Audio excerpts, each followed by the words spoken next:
It might be a little too early to start switching up your game plan, but depending on where you're at on the leaderboard, you might have to start to thinking, hey, what is the best way to start to close that gap? You know, depending on whether you're 50 points down, how do I get it to 40 after this game? How do I get it to 30 and just kind of chip away at that deficit until you're good? As King once again starting this contested fight off. Last game it was 𝐒𝐲𝐳 who went down first. This game it is going to be Josh. Yeah, King and 𝐒𝐲𝐳 have only found their success in the first set of eliminations. You know, making it to Endgame has been fairly difficult for this team and many others. 𝐒𝐲𝐳, Josh, of course, are not going to let that deter them, though, from having a good game. Cold and Rapid continue to push the press here over at the Steamy Stacks. We know there's a llama to the north. We'll see if they end up finding it, as they do tend to stay in the storm no matter what. For Reagan mopping here, they seem to be doing just fine with their side of the map. Yeah, and it's interesting, like I spoke about, you know, for game one, triple contested, regular contested, and then uncontested. But as the day goes on, you're seeing teams realize, hey, maybe elsewhere there's not the loot that we'd hope. Maybe it's not the best fight in positioning. So you're seeing them inching their way back on over to Steam Stacks. We'll check how it works out for them later. But it does like looking at the feed, Sharkman, Rayler again from Cold, and 𝐒𝐲𝐳. 3 more players just kind of going down. Luckily for them, they still have their teammates to kind of reboot them. But as Zeke and Vivid and Kelly broke down, it's almost like a beacon. You see the rift from the sky, you have to drop down, and with the mobility that's in this game, you more than likely will get chased. That is definitely certain. Getting back over to King and 𝐒𝐲𝐳, they just seem to have continued. I think they might have sent 𝐒𝐲𝐳 back to the lobby. We don't see them nearby, but they do have a nice set of eliminations, seem to have the drops themselves at the moment. Yeah, I see Josh, and I was looking just all around. Where is 𝐒𝐲𝐳 at? Maybe he got out safe already. PeterBot show continues over towards Slurpee. 𝐒𝐔𝐁𝐄 making his appearance over on that side of the map, and it becomes more and more contested, even if not have to drop right after players are able to get a little bit of a loadout and feel comfortable starting to fight. As PeterBot, instead of chasing one, he goes after who's closer. Maybe no mobility, but the shockwave comes out from 𝐒𝐔𝐁. Good shots coming out from Pete, but not enough to get the down yet. But with the last crash pad, he's going to continue on the chase, but 𝐒𝐔𝐁 has mobility of his own. It's the cat and dog. Shockwave versus crash pad. Can they catch up? 𝐶liks tries to close the distance to lend a helping hand, but PeterBot is not backing off. Oh my gosh, there goes another shockwave, sending them. This time 𝐶liks is low on HP as well. This is just starting to crumble beneath them at the moment, and the pressure here from Pollo as well. It's not just PeterBot. Pollo's already in a mix, but it's a 2v1 onto 𝐒𝐔𝐁 right now. 𝐒𝐔𝐁 still putting up a great fight. Finds wonderful tags onto Pollo, but it's Pollo who gets the siphon as well, and they just have more than enough to go ahead and bounce back. So this is looking like a repeat of that major 2 where 𝐶liks is kind of off in the distance and PeterBot and Pollo on the other side. Or really just PeterBot, but you know, thinking about that fight once again. Yep. 𝐒𝐔𝐁 having to kind of drop back down. That's kind of where they land right out of the gate, so they do know where some of that loot left over is. It's just basically having to restart fresh here when it comes to your materials and getting all of your utility, whether it's the heals, the grapples, or the shockwaves. So from scratch from them, but with 𝐒𝐔𝐁 coming back into the game along with 𝐶liks staying alive, they're going to have a chance in this game still. Acorn and Bolts coming fresh off of that win. You see they already got 1 early game elimination and kind of sticking to their plan. Acorn and Bolts usually play out every single one of their early games as slow as possible. If the zone pulls away, that's a blessing for them because they can use the launch pads. They can use the shockwaves with the Flowberry Fizz to get there safely versus everybody else rotating together. Yeah, it's definitely a duel that is dependent on playing for placement points. It's the reason they're up at the top of the standings right now. But hey, this is only game 3, and realistically, if you tune out at any time, by the time you tune back in, these games are going by very, very fast. For Cold and Rapid right now, 70 points, holding them up. 2 eliminations this game, so pacing relatively decent here, still at the Steamy Stacks. And this is where I talk about the difference in eliminations, because to start this game, Cold and Rapid were in 8th place. With those eliminations, they moved up to 7th. They're 1 more point away from scaring posted on that leaderboard. And this is kind of what I'm going to be trying to look at once we get to game 7. Game 8, I'm going to become a mathematician, trying to break it down to figure out who actually qualifies at the end of the day. And we're just seeing how different everybody's playing it around the map. If you're out of zone, it almost seems like you have a little bit more freedom. PeterBot, Pollo making sure no one's in their vicinity is going to have freedom to do anything with the loot that they want to make sure they secure here. But for them, it's really picking up the lead, right? Opening and widening that gap between themselves and everyone else. 2 elims right now. Well, that's uncommon for PeterBot. Actually loses track of the opponent he was chasing, and process of elimination says, all right, you got to be in here, buddy. And even though he's looking for that elim, I almost think it's worth it for them to be able to farm that. But he saw the foot as he jumped over. It's a little pixel there. PeterBot's able to see, and then you kind of look at his loadout. 3 different slurp juices. If you end up in a prolonged fight against PeterBot, it almost will feel like you have to eliminate him 3 different times in a singular fight. That's going to be scary once he gets into his groove. Yeah, you wouldn't think someone could just build like a juggernaut loadout in a game mode like this one, but he is just going unpunished right now in the lobby. 𝐒𝐷𝐬 and Josh, though, just trying to make do with what Cold and company have left behind here. And it seems to be playing out pretty well for them so far. Take a look at the replay. All they did end up giving Cold that extra elimination here at the vending machine, so that's going to be a welcomed set of points for them. Rituals, Agers here just kind of hanging out right now, just biding their time now as things are starting to settle down. Again, as we get closer to zone 5 is where the pacing has almost converts, right? We start looking at things a little differently. Yeah, that risk reward scenario kind of comes into play. Early game, you can get away with a lot, but as the zone closes, it's getting harder and harder.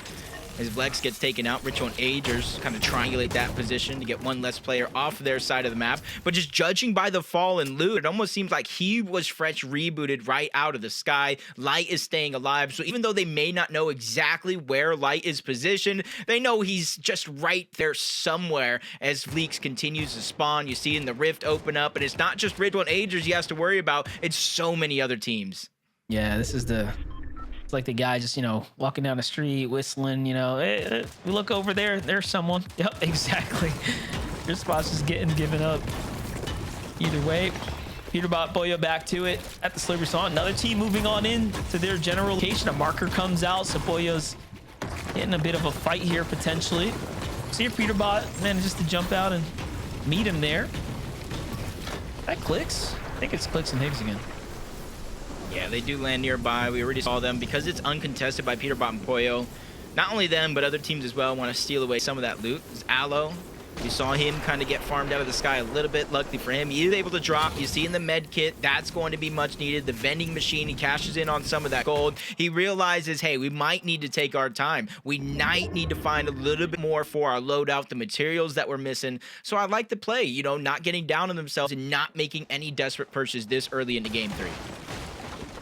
Shadow Virgo kind of slept on so far. They're at 3rd place coming into this. No elims just yet here. Zone 5 creeping on us. What are they trying to do right now at the Dirty Docks? Okay, so they pretty much have a bit of another, I would say a favorable zone, right? It's just outside the Dirty Docks here. Game 1 obviously finished here, and that played out very well for them. We'll see what they can do with game 3 here. They're trying to keep a low profile. They're definitely looking to play for placement points once again. It's what's working best for them so far. Yeah, when you get zone, it's one of those things where community looks at it. Even you or I or analysts probably look at it. These are like must-win games when you get the zone on your side of the map, especially in a game mode like this in Reload where anything can happen at a moment's notice. We jump on board Acorn and Bolts. We saw a lot of their slow rotations throughout the first couple of games. This time around, 5th zone. They're already made it there early, and now they have decisions depending on what mobility they actually want to use. The zone is not too far away. They could one-hop this with a crash pad, but their strategy so far in the 2 previous games is the launch pad with the Flowberry Fizz. Yeah, we'll see what they end up doing here. There goes the crash pad, so they've made the quick decision. Seems like this is already a decision in the making. Kanata Arc follows suit as well. They find themselves to the front. 𝐒𝐷𝐬 and 𝐒𝐔𝐁𝐒 back on the other side as well. Just playing that low ground, keeping out of the line of sights here. This is a nice clean rotate for them as well. I think that's the important difference is when you kind of look at a situation, and you think a lot of these situations are the same, but you're noticing some teams, when you're this close to zone, are going to use a shockwave. They're going to use a crash pad. Others will try to walk in and utilize that mobility later if they need it, to try to bring it with them farther and farther into these games. That's exactly what 𝐒𝐔𝐁𝐒𝐂𝐑𝐈𝐁 is doing. They could one shock it, safely make it indoor zone, maybe risk getting tagged up a little bit, but they're using other people's rotations, other people's builds that are already there as a safe way to find their way in.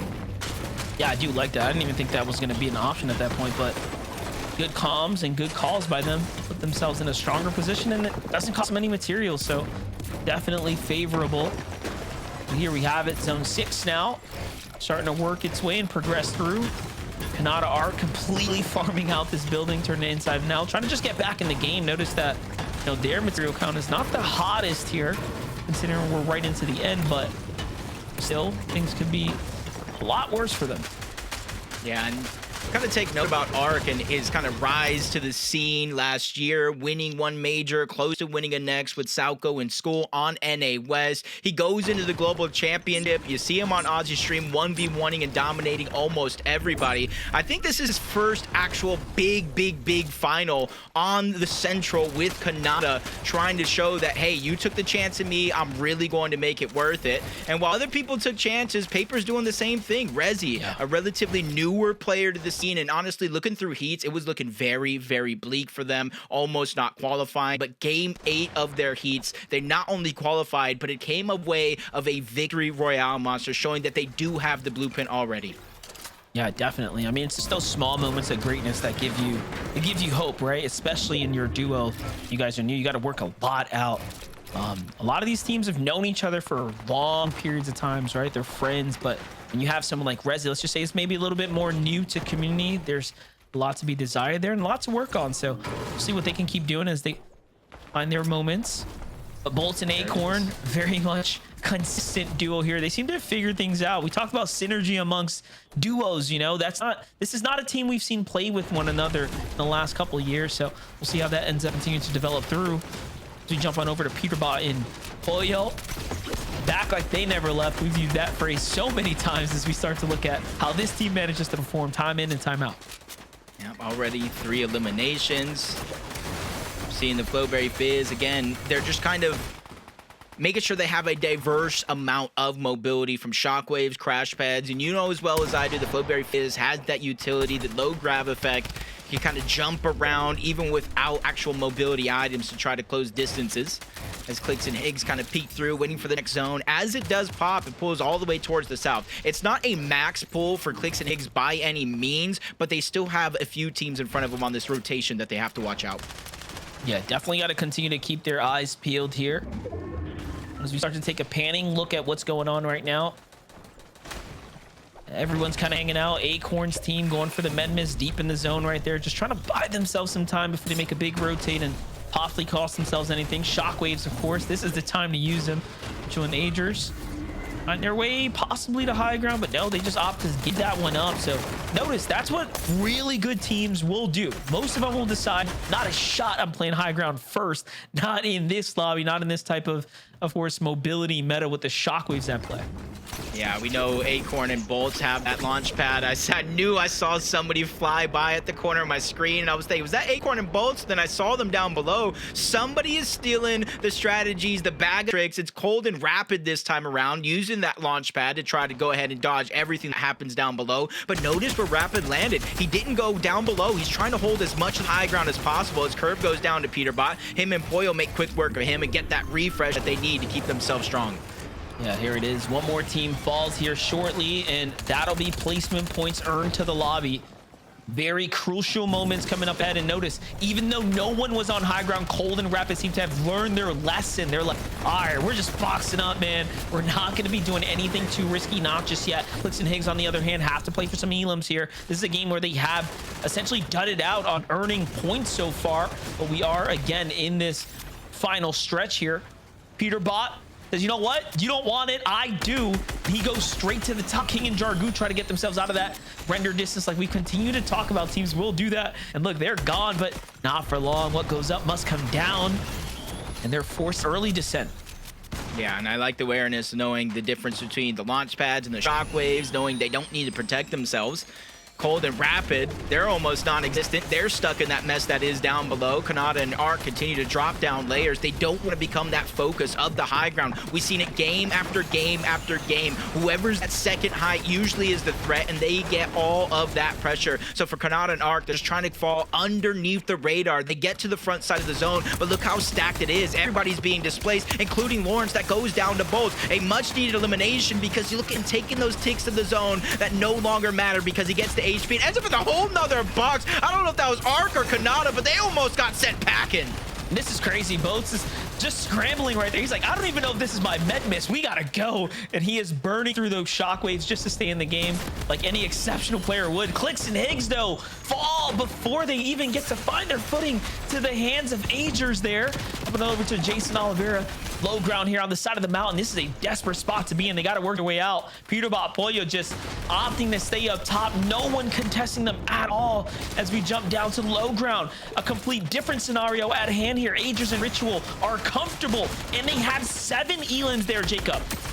Yeah, because of that terrain on the ground, there's not even players really rotating right above them. Paper and Rezi are the ones that have all that action. That's why they move out towards the right, trying to dodge it all. But PeterBot and Pollo laughing ear to ear, just sending everybody to clash with one another, pressuring the top side of boxes, burning through their materials. And look how far they are away from everybody else on that high ground. Not a singular shockwave without the Flowberry Fizz can't even reach heights that high. But Cold and Rapid, they continue to get sprayed. Cold runs out of builds, ends up on the offensive, going after both, lands a shot but unable to get the elimination, getting put in the blender as Rapid Cold follows. It's his former teammate 𝐒𝐁 that gets the elimination. Yeah, somehow 𝐒𝐁's still in this game. PeterBot and Pollo opt to give up a little bit of that height there as they put themselves into harm's way, and Paper goes up. He's going to send them falling down, but not before he gets knocked. Rezi still in the fight. There goes the siphon for PeterBot now, and they maintain control of the situation. Back to 8 eliminations, working their way towards another potential victory royale here. 𝐒𝐁 goes up and tries to send them flying with shockwaves there.